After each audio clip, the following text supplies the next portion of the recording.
ونعوذ بالله من شرور أنفسنا ومن سيئات أعمالنا من يهده الله فلا مضل له ومن يضلله فلا هادي له وأشهد أن لا إله إلا الله وأشهد أن محمدا عبده ورسوله أما بعد فإن خير الحديث كتاب الله وخير الهدي هدي محمد صلى الله عليه وسلم وشر الأمور محدثاتها وكل محدثة بدعة وكل بدعة ضلالة وكل ضلالة في النار.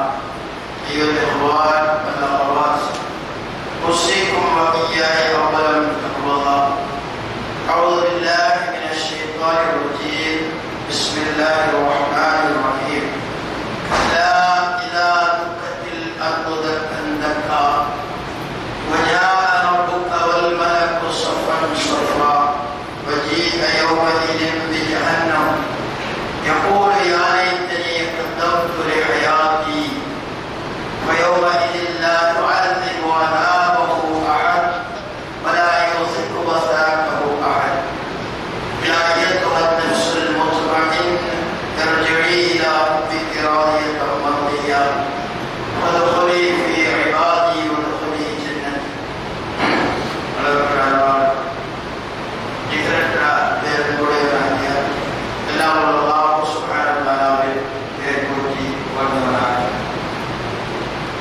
அல்லாஹ் சுப்ஹானஹு வ தஆலா நம் மீது மிகவும் இரக்கம் கொண்டவனாக, கருணை கொண்டவனாக, நம்மை அதிகமாக நேசிக்கக்கூடியவனாக இருக்கிறார் என்பதை நாம் ஒவ்வொரு சந்தர்ப்பத்திலே உணர்ந்தவர்களாக இருக்க வேண்டும்.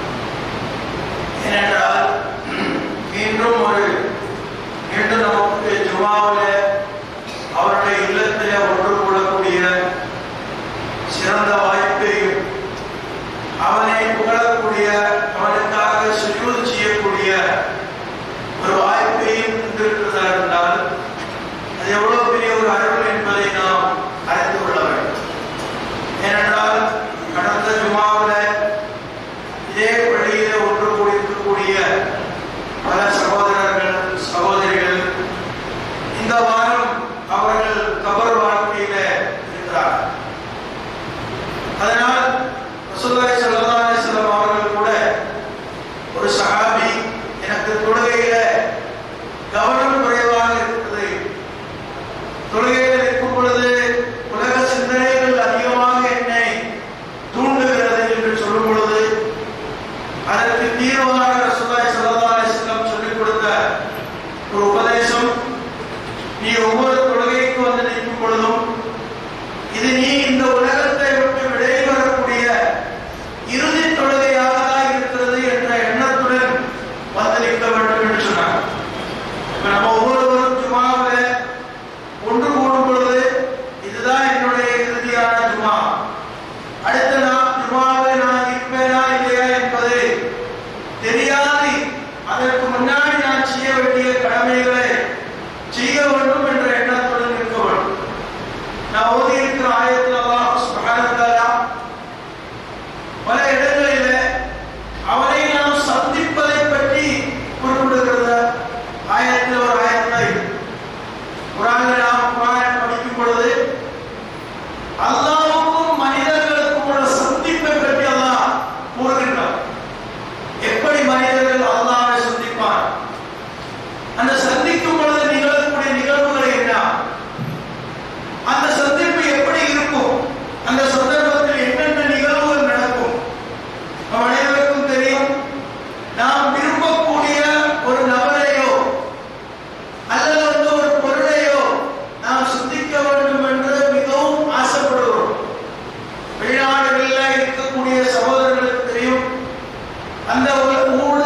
هي المأوى وأما من خاف مقام ربه ونهى النفس عن الهوى فإن الجنة هي المأوى.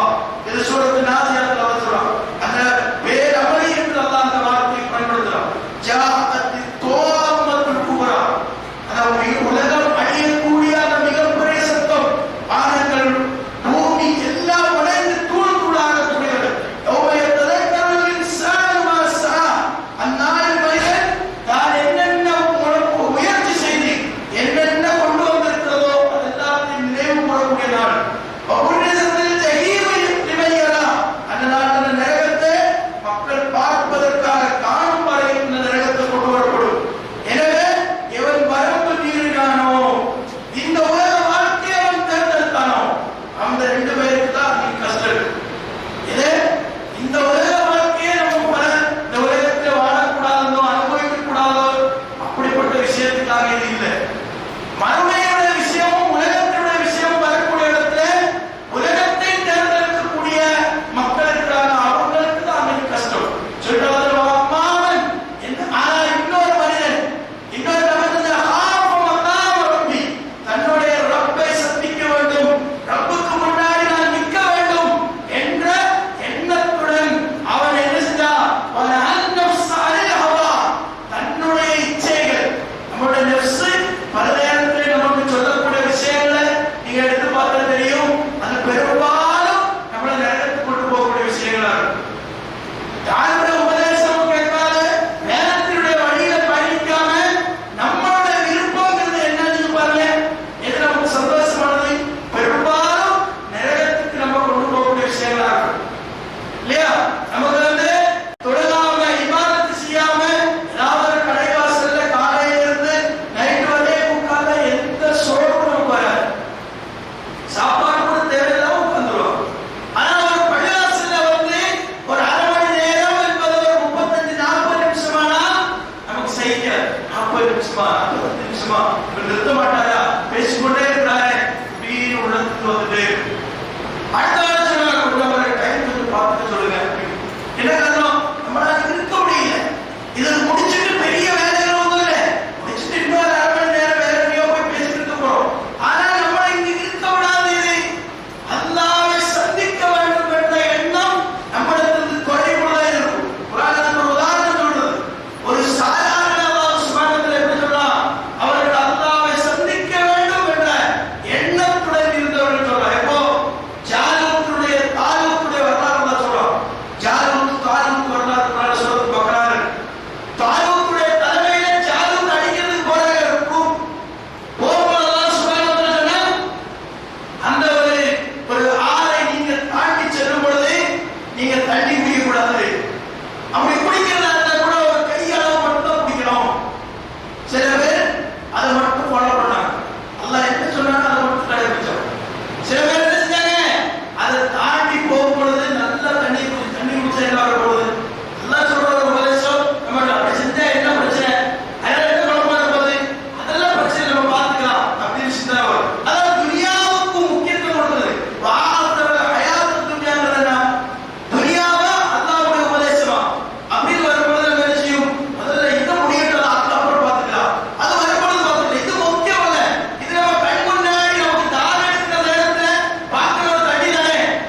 விஷயங்களும் இல்லாத ஒரு காலம் இருந்துச்சு. ஒரு கடிதம் தான் எழுதி அது 10 நாளோ 20 நாளோ 30 நாளோ கழிச்சு போயிடுச்சு. அந்த காலத்துல என்ன செய்வாங்க, ஆடியோ கேசட்ல பேசி அனுப்புவாங்க. அந்த பேசி அனுப்புற கேசட்டை வச்சு பல நாட்கள் திரும்ப திரும்ப வெளிநாட்டுல கேட்பாங்க. ஏன் எதனால?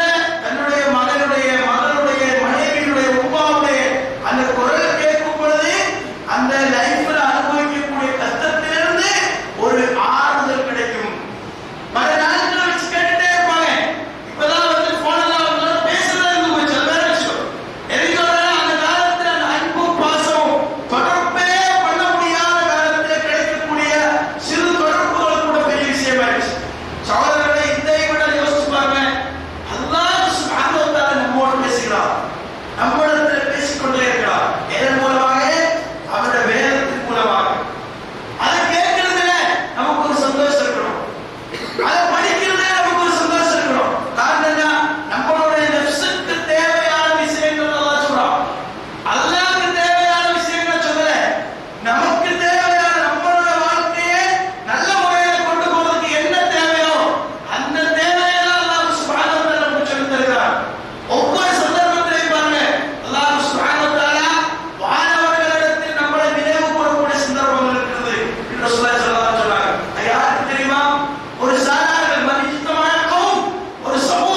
அலைஹி வஸல்லம் நீங்கள் பௌர்ணமி அன்னைக்கு எப்படி சந்திரனை பார்க்கிறோமோ அதே போல் உங்களோட ரப்பை நீங்க பார்க்க போறீங்க.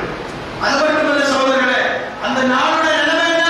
அவ்வளவு பேரும் சூடான இடத்துல தாங்க முடியாத வெயில் இருக்கக்கூடிய நேரம், மனிதர்களால் தாங்க முடியாத சூடு, கடல்ல நிறைய கொண்டு வந்து நிறுத்தப்பட்டிருக்கிறது. அப்படிப்பட்ட நேரம், அந்த நேரத்தில் அரிசி கொண்டு வரப்படுது. ஒரு குறிப்பிட்ட சாதாரண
இந்த ருசி நமக்கு வாழ்க்கையில் வேண்டுமானால் அல்லாஹ்வை நாம் சிரித்த முகத்துடன் சந்தோஷமான முகத்துடன் சந்திப்பதற்குண்டாக முயற்சியை செய்ய வேண்டும். அல்லாஹ் சுப்ஹானஹு வ தஆலா அப்படிப்பட்ட நல்லடியார்கள் நம் அனைவரையும் ஆக்கி அருள்வார்.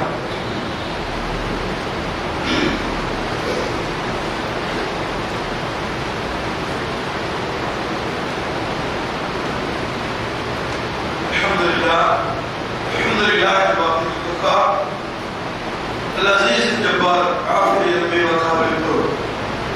بعد سورة الله سبحانه وتعالى